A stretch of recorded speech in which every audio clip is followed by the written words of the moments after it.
நல்ல உதிரி உதிரியாக பிரியாணி செய்யலாமா? வாங்க பார்த்துடலாம். ஒரு அடிகனமான பாத்திரம் எடுத்துக்கிடுவோம்.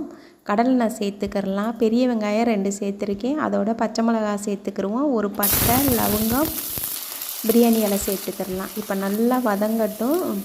காந்தாரி மிளகு ஒரு 4-5 போட்டுக்கிறேன், காரமாக இருக்கும். அப்படியே தனி மிளகாத்தூள், இஞ்சி பூண்டு பேஸ்ட்டு சேர்த்தாச்சு. புதினா மல்லியை சேர்த்துக்கிடுவோம். 2 தக்காளி, தயிர் சேர்த்துக்கிடுவோம். ஒரு 5 நிமிஷம் நல்லா வதக்கிட்டு அப்படியே காடையை சேர்த்துக்கிறலாம்.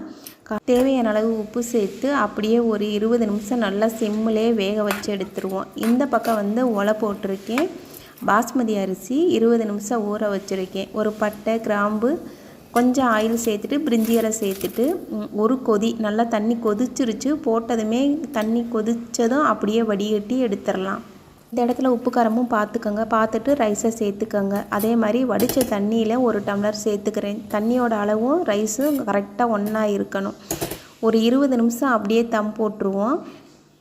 அப்படியே உதிரி உதிரியாக பொழு பொழுன்னு வரும். பாருங்கள் எவ்வளோ மலர்ந்து அழகாக இருக்குது அப்படின்னு சொல்லிட்டு. அதே மாதிரி எப்போ பிரியாணி பண்ணாலும் சரி, பாத்திரத்தில் அடி பிடிக்கக்கூடாது. நான் கொஞ்சம் கூட அடி பிடிக்காமல் வந்திருக்கு. நீங்களே பாருங்கள், சூப்பராக தெரியும் பாருங்கள்.